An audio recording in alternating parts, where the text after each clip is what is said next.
Monsieur Chrétien, merci d'avoir accepté ma proposition d'interview. C'est un véritable honneur de vous recevoir dans mon émission, l'invité de Steven K. C'est un plaisir. Bonjour. Bonjour à Donc, tous. donc, vous avez un parcours assez riche, assez incroyable que voilà, vous étiez général de brigade aérienne, pilote de chasse dans l'armée de l'air, spationaute.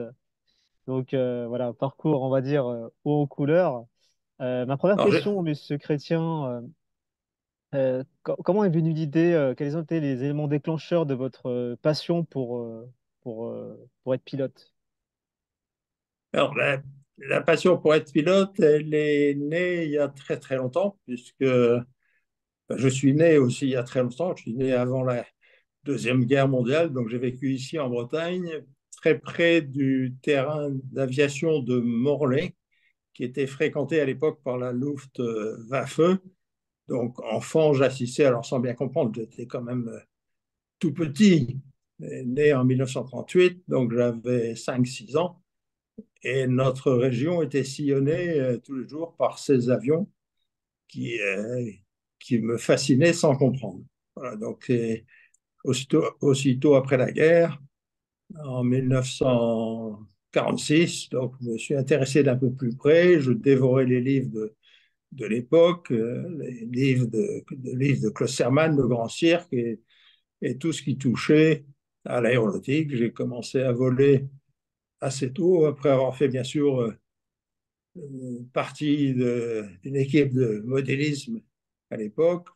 Et j'ai fait mon premier vol d'élève pilote le 5 1955.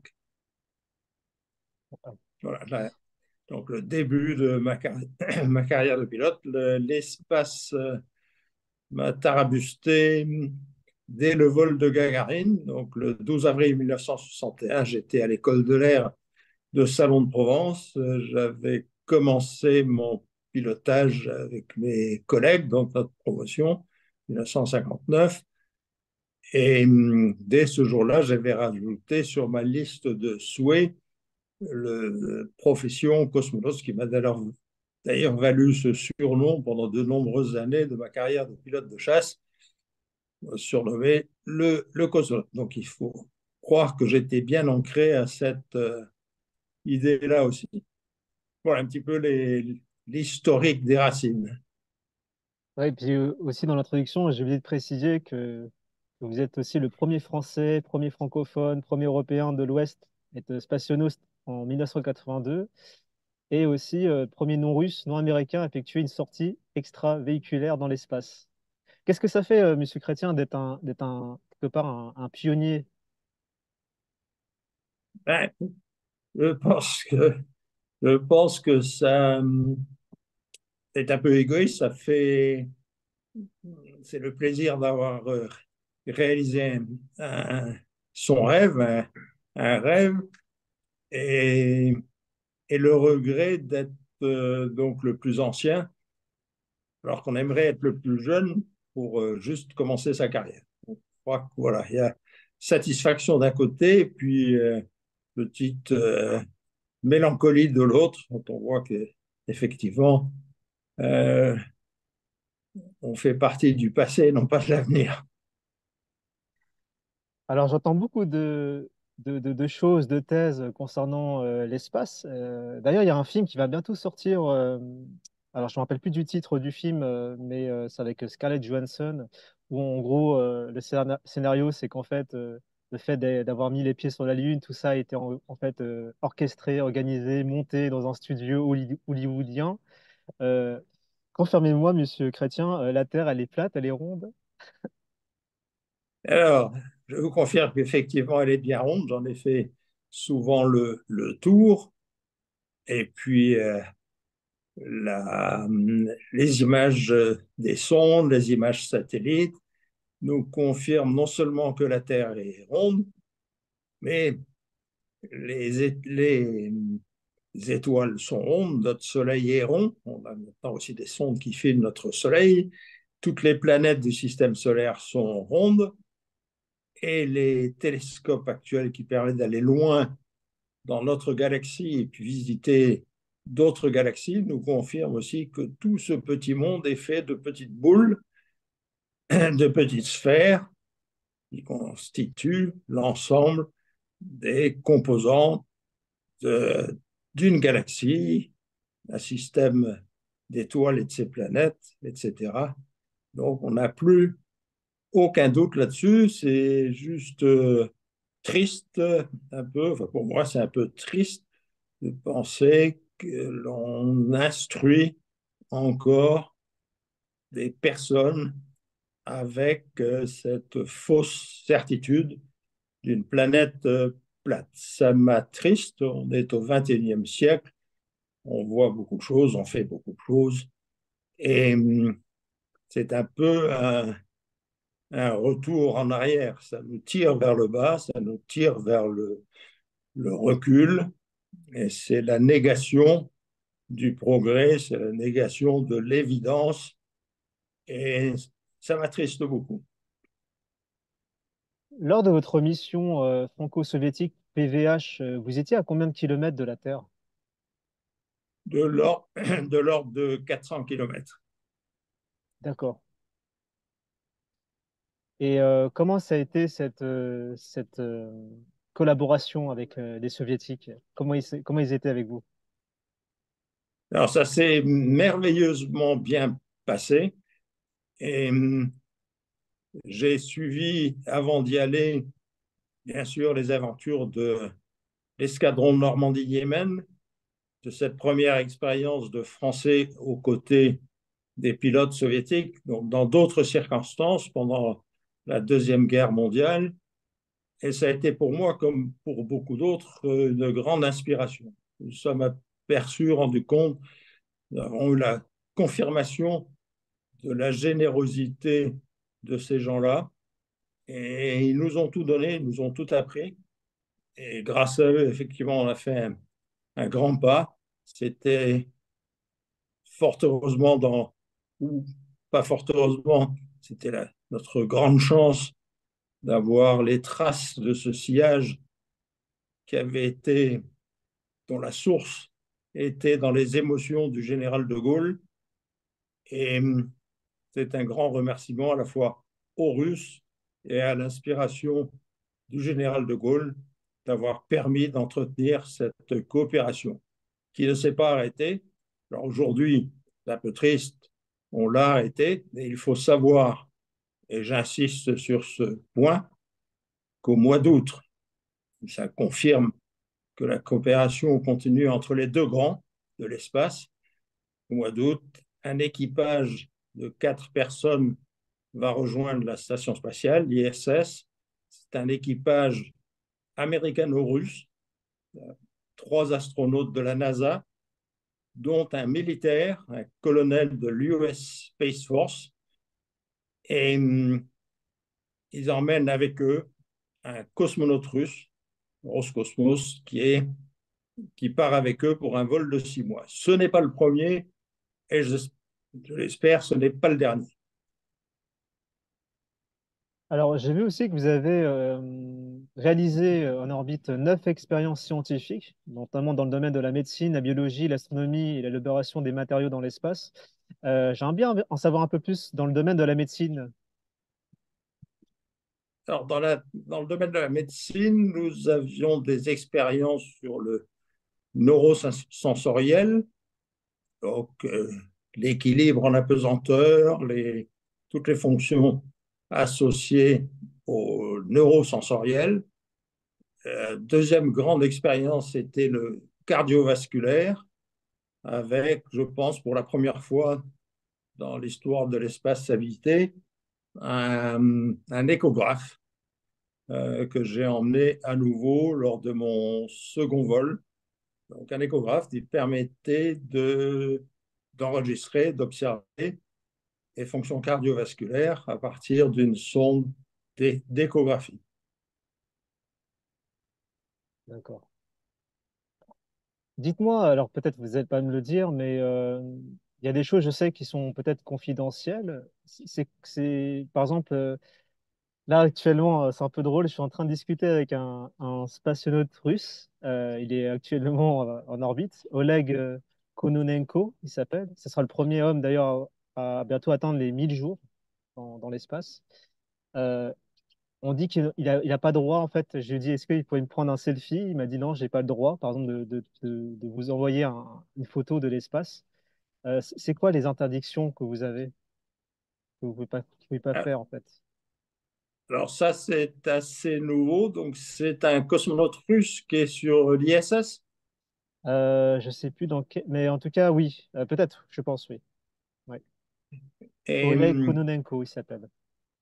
voilà, je ne connais pas, je n'ai pas, à ma connaissance, de règles de ce type. D'accord. Les, c'est un peu contraire aux habitudes de liberté qui Ah, sont observées à cette haute altitude, des hommes dans l'espace. Euh, un sentiment de liberté, de cohabitation, de cohésion, de coopération très forte dans ce qu'on appelle un milieu hostile. Le milieu hostile rassemble les individus. Il n'y a plus d'ennemis dès lors qu'on fait face à un milieu hostile. Et donc là, je suis un petit peu surpris. Et c'est peut-être des règles qui ont été imposées par des milieux militaires en cas d'observation de sites sensibles. À l'heure actuelle, nous n'étions pas dans la même situation à l'époque. On était, à part la guerre froide, mais qui était plus une image qu'une réalité. Le, Aujourd'hui, c'est vrai qu'on est dans une ambiance un peu différente. Fort heureusement, les hommes continuent à vivre ensemble, à coopérer là-haut, et je n'avais pas connaissance de cette restriction, mais qui s'explique, à mon avis, par ce point-là, le danger d'envoyer des photos de points sensibles. alors, je sais que dans l'espace, pour entretenir ces eaux, vous faites beaucoup de sport. Arrivé sur Terre, comment ça se passe? Vous perdez, comment dire? euh, Est-ce que faut entretenir toujours? Faut s'entraîner toujours aussi, arrivé sur Terre? Alors, il faut centrer, le principe est d'arriver là-haut en super forme physique et ensuite d'essayer de l'entretenir avec les équipements qu'on a à bord. Alors, ceci pour des vols au-delà d'une douzaine, 15 jours. On considère comme le début des vols longs. Pour des vols en dessous de cette durée, ce n'est pas nécessaire. Et lors de mon premier vol, nous n'avions pas d'activité physique. Nous avons retrouvé notre forme physique instantanément au retour. Par contre, mon second vol, qui a duré un mois, les...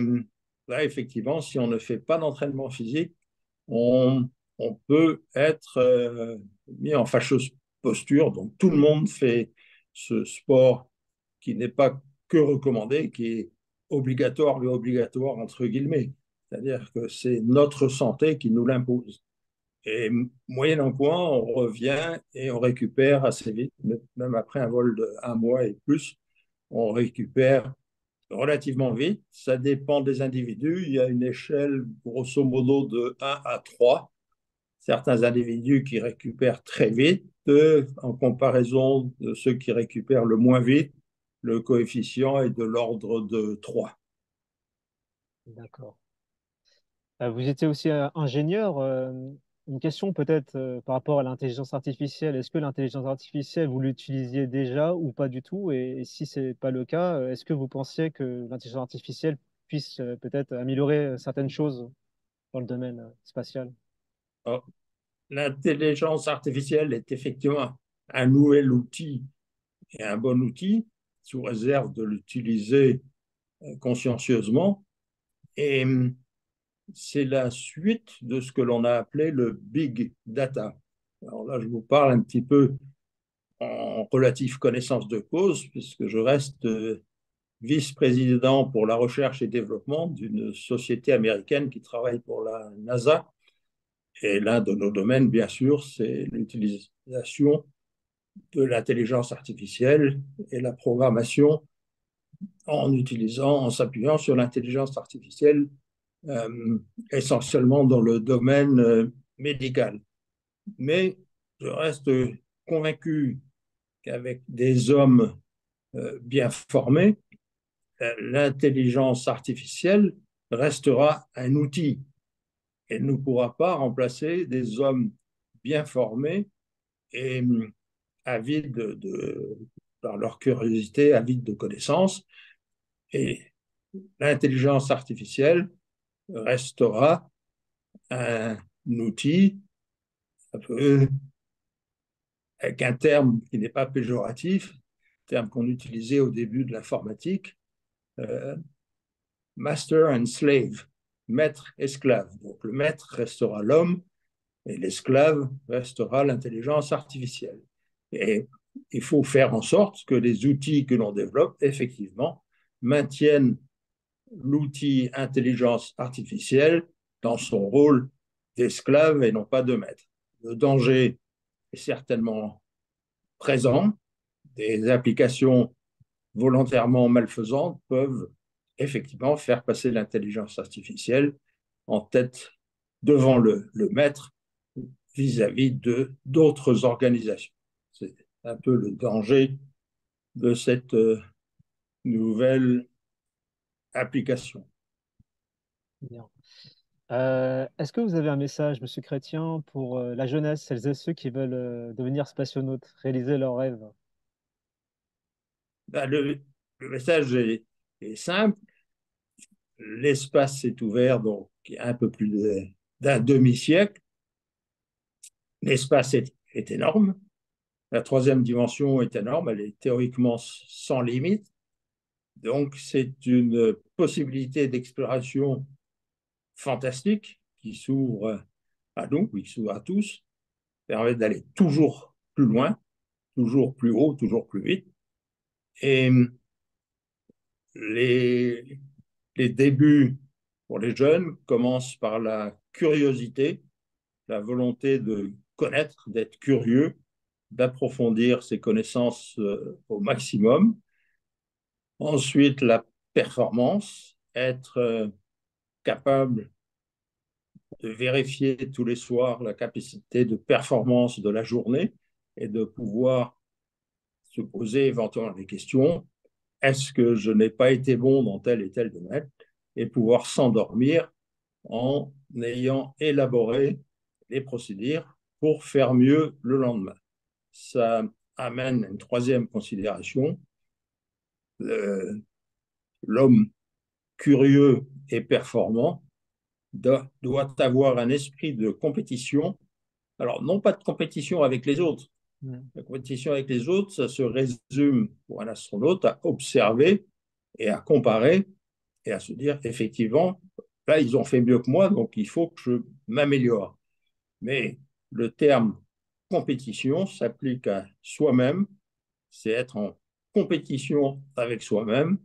Et je répète, pour s'endormir le soir avec conscience des points faibles de la journée, pour se dire demain, je ferai mieux. Très bien. Alors, peut-être une dernière question, pas facile. Est-ce que vous voulez remercier des personnes qui ont fait de vous ce que vous êtes? Eh bien, je remercie d'abord la, l'administration qui m'a permis de commencer ce rêve, donc l'armée de l'air, dont on fête la semaine prochaine les 90 ans d'histoire. Remercier l'armée de l'air qui reste pour moi un des symboles de ce rêve. Et ensuite remercier ceux qui m'ont permis d'accéder à cet espace, donc le CNES qui s'est bien ouvert à l'époque pour cette formation, cette sorte de compétition. Les Russes, bien évidemment, avec un clin d'œil à cet esprit chevaleresque du Normandie-Niemen. Et enfin, les Américains qui m'ont embauché très vite pour me permettre de poursuivre ma carrière, qui s'était arrêtée en 1998, quand le ministre de l'époque, qui était farouchement opposé au vol habité, j'étais à l'époque l'astronaute patron des astronautes français, et donc cette personne, Monsieur Allègre, faut pas oublier son nom, m'avait averti, m'avait dit à 60 ans, il faudra faire comme tout le monde, vous prendrez votre retraite. C'était très tôt, parce que j'étais en pleine effervescence. J'avais ouvert un pont entre les États-Unis et la France. Donc les États-Unis ont été chevaleresques. La NASA, très chevaleresque, m'a dit, si vous voulez ne pas partir, vous restez chez nous. Et donc, 25 ans après, j'y suis toujours. À 85 ans, je suis toujours là-bas. Merci donc à vous. Merci beaucoup pour cet échange, Monsieur Chrétien. Et puis, comme je dis toujours, l'aventure continue. L'aventure continue, exactement. Merci à vous. Exactement.